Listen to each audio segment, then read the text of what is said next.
Okay, so if you stumble upon this video, you need to watch the part 1 first. This is part 2. So I started telling you about the article that I found on internet called Depression Learning Path. These two men, or I don't know, it makes so much sense what they say in there. According to them, chemical imbalance does not cause depression. It's the depression that causes chemical imbalance. So, are you following me? So, because you get depressed, you cause chemical imbalance, and chemical imbalance causes all the symptoms. So, according to them, people that are prone to depression are people that have certain way of thinking. Like my glass is not half full, it's always half empty.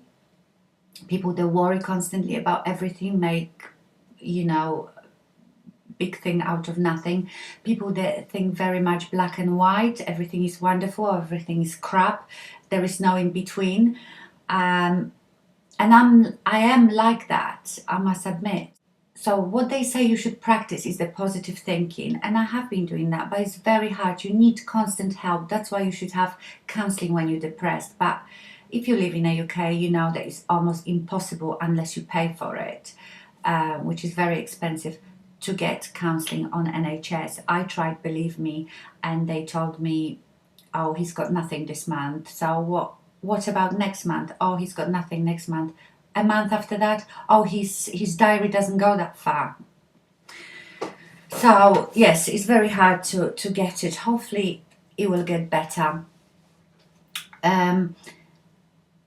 So you just have to read this article. I obviously can't remember everything about it, but even understanding how depression works and the truth about it makes you feel a bit better.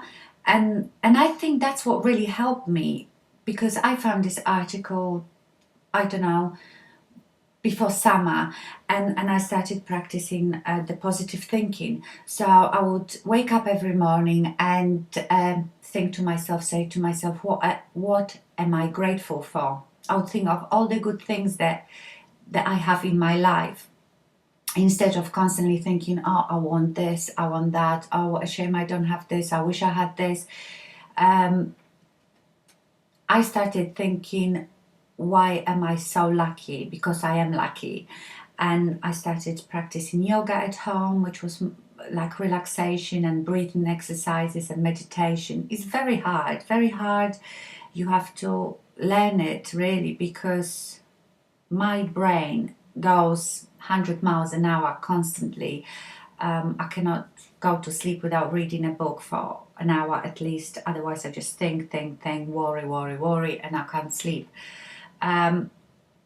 So what they're saying that antidepressants treat just the symptoms of depression, i.e. the headache, the feeling sad, but they don't treat the cause. And the cause of depression is the way we think as depressed people, not everyone, obviously. So that's why we need to really treat the cause of it. And for that, we do need some sort of therapy.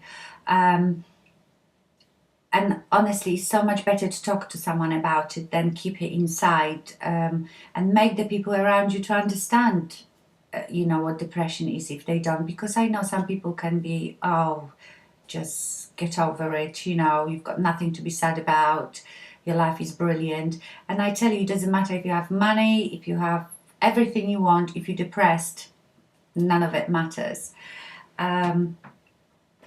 So apart from, by all means, I'm the perfect example. Take your tablets. I know there are people out there that don't believe in taking medication and stuff like that, but I'm not prepared to suffer. I want to enjoy my life. I don't want to be miserable and make everybody around me miserable. So I took the tablets, but I was trying to help myself by doing all these different things.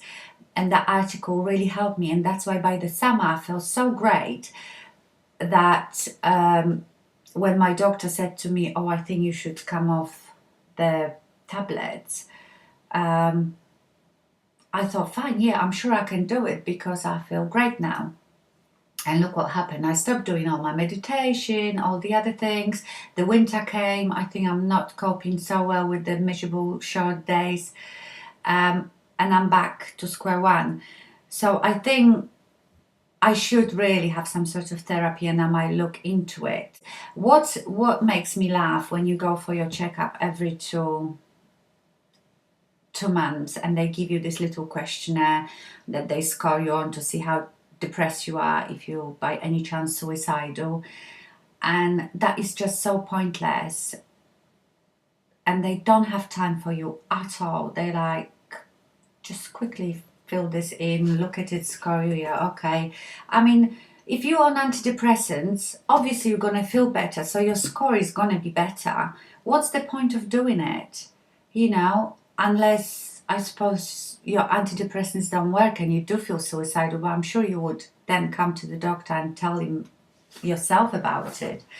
By the way, I've never ever felt suicidal. I've never, and I appreciated that there are probably different types and of depression.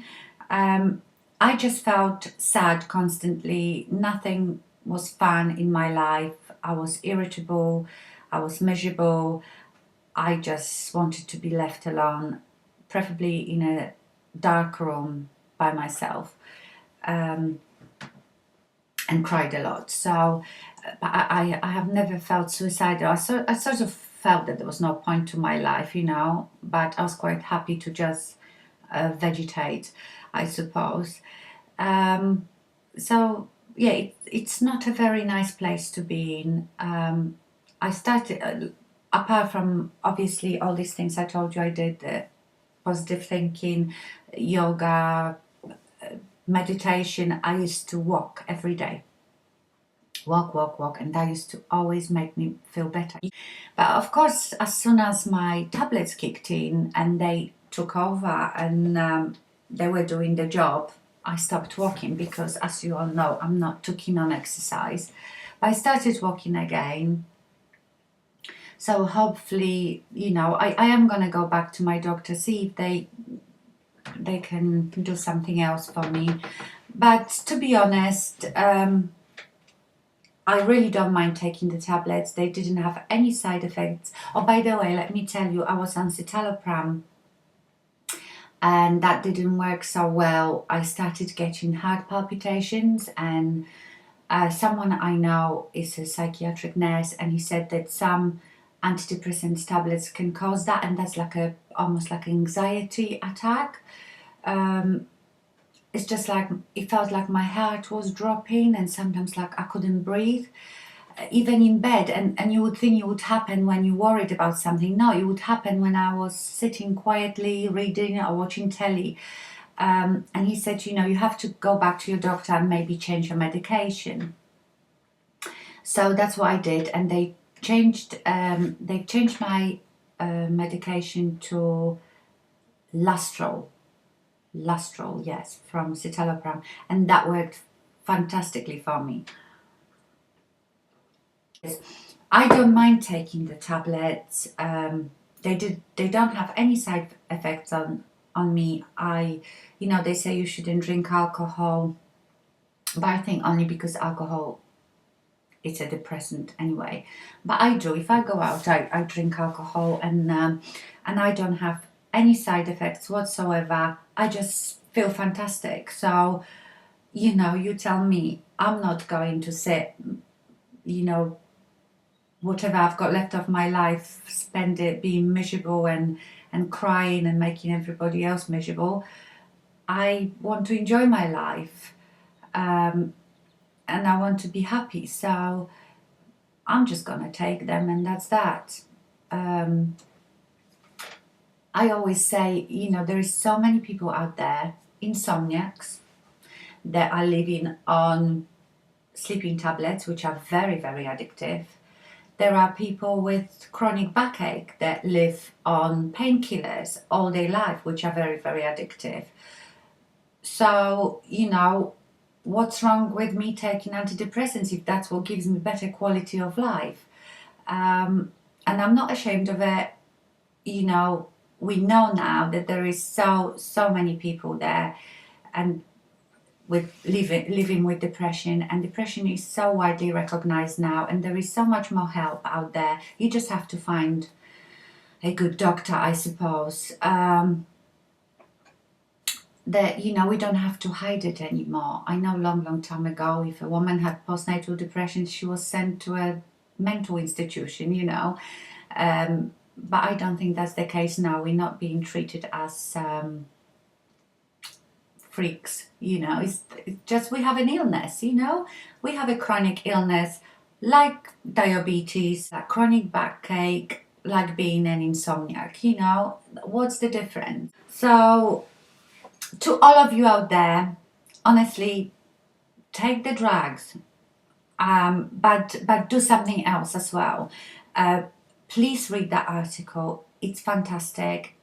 Honestly, after you've read it, you need to spend an hour on it. So do it when you have quiet moments somewhere, and you just go point by point, reading about it. It will really make you feel better. Because sometimes just understanding how things work makes you feel better, because the doctors don't really tell you much about it. They just say, there you go, take a tablet, come off the tablet, take different tablets, but they don't actually explain to you. I've never had a doctor telling me, oh, you should try to relax more, you should do this, you should do that. No, it was just, oh, you're depressed, oh, poor you, here, I have your tablet, and off you go. So all that stuff I got from reading stuff myself, trying to learn about it and find out about it myself. And it does make you feel better, honestly. Even, I know it obviously hasn't cured my depression, but then I'm not doing it. I really think I should have some sort of therapy and should look into it. So tablets and therapy would be brilliant. And you don't know, I think if it's very hard to change the way you think, because that's the person you are, that's how you were born. But I think if you could change the way you think and perceive things, maybe you wouldn't get depressed. I don't know. So I hope that helps to a few of you.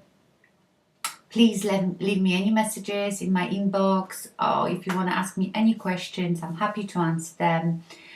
And look after yourselves. There is lots of us out there, and we have to somehow live with it. See you soon. Bye.